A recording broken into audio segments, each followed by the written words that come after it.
ایک سیاسی میٹنگ میں برقع پہن کر تقریر کرنے والی پہلی خاتون جنہوں نے خلافت تحریک میں پورے جلال سے حصہ لیا، جنہوں نے ہندوؤں اور مسلمانوں کے درمیان ہم آہنگی کو ان دنوں بھی ضروری سمجھا جبکہ پولرائزیشن کا کانسیپٹ اتنا خطرناک نہیں تھا۔ یہ خاتون کوئی اور نہیں، بی اماں کے نام سے مشہور آبادی بانو بیگم تھیں، اور ان کا ایک بڑا تعارف یہ بھی ہے کہ وہ علی برادران کی والدہ ہیں۔ وہ بی اماں ہی تھیں جنہوں نے مہاتما گاندھی کے مشورے پر گھریلو خواتین کو آزادی کی لڑائی میں حصہ لینے پر آمادہ کیا، سودیشی تحریکوں میں اہم رول ادا کیا۔ میٹنگز کی پلاننگ اور فنڈنگ کی مینجمنٹ کے ساتھ ساتھ وہ خواتین کو برطانوی اشیاء کے بجائے سودیشی چیزیں استعمال کرنے کی بھی ترغیب دیتی تھیں۔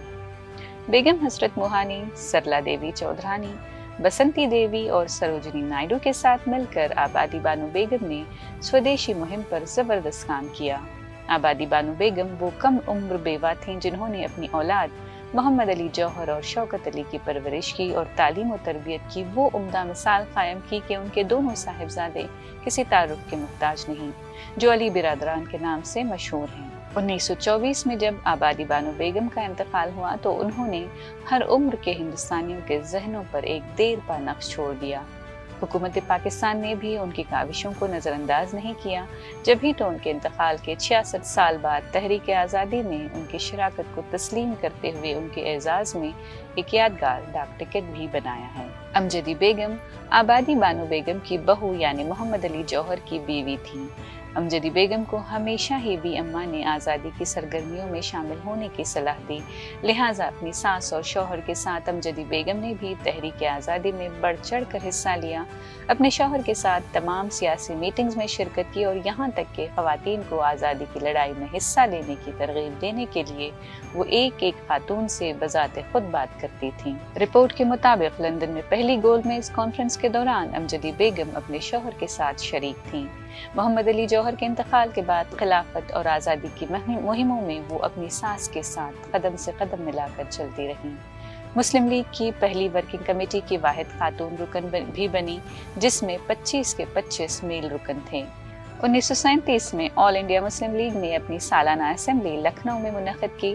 بیگم نے خواتین کے لیے ایک علیحدہ الیکٹوریٹ قائم کیا، جس سے خواتین آزادی کی جدوجہد میں شمولیت کے لیے بلا جھجک اور پورے جوش و خروش سے سامنے آنے لگیں۔ ان ساس بہو جوڑی کے علاوہ کچھ بھولی بسری خواتین اور ہیں جن میں قابل ذکر اصغری بیگم ہیں۔ اتر پردیش میں انگریزوں کے خلاف جنگ میں کلیدی کردار ادا کرتی رہی ہیں۔ 1858 میں انگریزوں نے مبینہ طور پر انہیں اغوا کر کے زندہ جلا دیا۔ 1857 کی بغاوت میں حبیبہ نام کی ایک خاتون اور تھیں جنہیں صرف 25 سال کی عمر میں مزید 11 فوجی خواتین کے ساتھ اغوا کر کے پھانسی دے دی گئی۔ ہندوستان کی آزادی کی جدوجہد میں تمام شعبوں سے تعلق رکھنے والے افراد کا اتحاد اور جذبہ شامل ہے، لیکن کچھ عرصے سے آزادی کی جدوجہد میں مسلمانوں کی قربانیوں کو نظر انداز کیا جا رہا ہے۔ کہیں تو یہ کوشش قصدن اور کھلم کھلا کی جا رہی ہے تو کہیں ڈھکے چھپے انداز میں۔ مولانا ابوالکلام آزاد، ڈاکٹر ذاکر حسین، علی برادران کا نام چاہ کر بھی چھپایا اور دبایا نہیں جا سکتا، مگر جدوجہد آزادی میں ان ہندوستانی مسلمانوں کے نام بھی اہم ہیں جن کا آج کوئی نام لیوا تک نہیں، جن کی قربانیوں کو حب الوطنی کے کھوکھلے دعوے کرنے والوں نے پس پردہ کر دیا ہے۔ ادھر کچھ سال سے ہندوستانی مسلمانوں کی حب الوطنی پر سوالیہ نشان لگائے جا رہے ہیں۔ پاکستان چلے جانے کا مشورہ دیا جاتا ہے، تاریخ سے مسلمانوں کو حذف کیا جا رہا ہے، بلکہ تاریخ بھی دوبارہ لکھی جا رہی ہے۔ ناظرین، ہم آپ سے پوچھتے ہیں، ان حالات میں کیا یہ ضروری نہیں ہے کہ ہم ان کی قربانیوں اور شہادتوں کے بارے میں جاننے کی کوشش کریں، ان کو ریکگنائز کر کے آئندہ نسلوں تک اس ورثے کو پہنچائیں، تاکہ جب کوئی ان سے پاکستان جانے کو کہے تو وہ جواب میں یہ کہہ سکیں کہ ہم نے ہندوستان کو چنا ہے اور ہندوستان میں ہمارے ساتھ ہمارے آبا کی شہادتوں کی کہانیاں بستی ہیں۔